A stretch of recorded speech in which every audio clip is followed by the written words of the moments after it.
Before we get to tonight's closer look, which will cover not only today's news, but also as many of the things we missed over the last 5 months that we can hit, I wanted to take a moment to say how grateful I am to be back here with you tonight. I never take this show for granted, but being away from it for as long as I've been away from it really hits home how much I love having this as a workplace. And I would like to thank some people.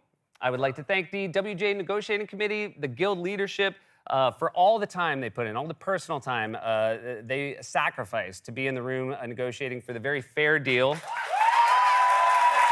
that all the writers deserved. I have friends on the negotiating committee, friends like Mike Schur, friends like Kay Cannon, not just talented writers, but people who, again, sacrifice their time to work for all writers. And I would call them a lot during, and I'm sure a lot of their friends called them during the negotiations and said things like, so,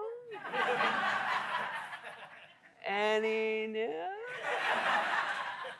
So I apologize for doing that, but thank you for everything you did. I am so happy to be back in a room with my writers, everybody. I miss my writers so much.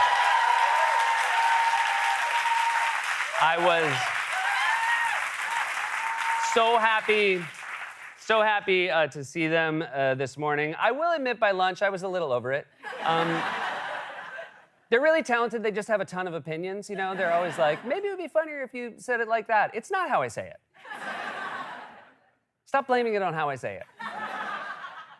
I'd also like to thank my fellow late night hosts, Jimmy Fallon, Jimmy Kimmel, John Oliver, Stephen Colbert.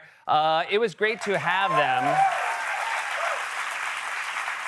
We talked a lot during the strike. Being on the same page with them made a very hard period a lot easier to deal with. Also, thanks to Jimmy Kimmel, who suggested we do a podcast called Strike Force 5. That podcast, which you can listen to on Spotify, was to raise money for our staffs who couldn't come into work every day. So if you want to listen to it, it's really a lot of fun. Episode 5 is the best one, though.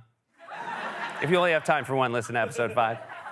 Guys, I've been working at NBC for 22 years now. I have a great relationship with the people who run this place. And even though we were on opposite sides during this strike, I want to thank them. They made some very compassionate choices about the people who work at this show and at this network, and it did not go unnoticed. So they have my gratitude for that.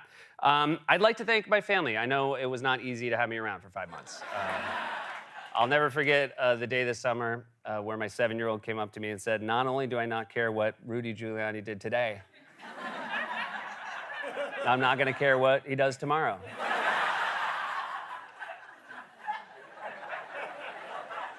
And while I hear that, I do feel like he's missing out.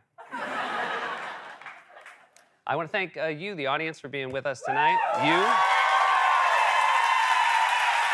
the audience at home, for being with us tonight. Look, I know when you do a show like this, right, you know, people watch it. It becomes a habit to watch a show like this. And I also appreciate that when you're off for 5 months, you break the habit. So we really do genuinely appreciate you being back with us tonight. And we promise to make it worth it for you. I also want to thank our crew, the people who work at the show that are not the writing staff, for their patience while we work through this very necessary labor stoppage to get the gains that the Writers Guild fought so hard for. I am so happy to be back with our crew. We are more than just a group of people who work together here. To quote Vin Diesel in the Fast 5 movies, look out!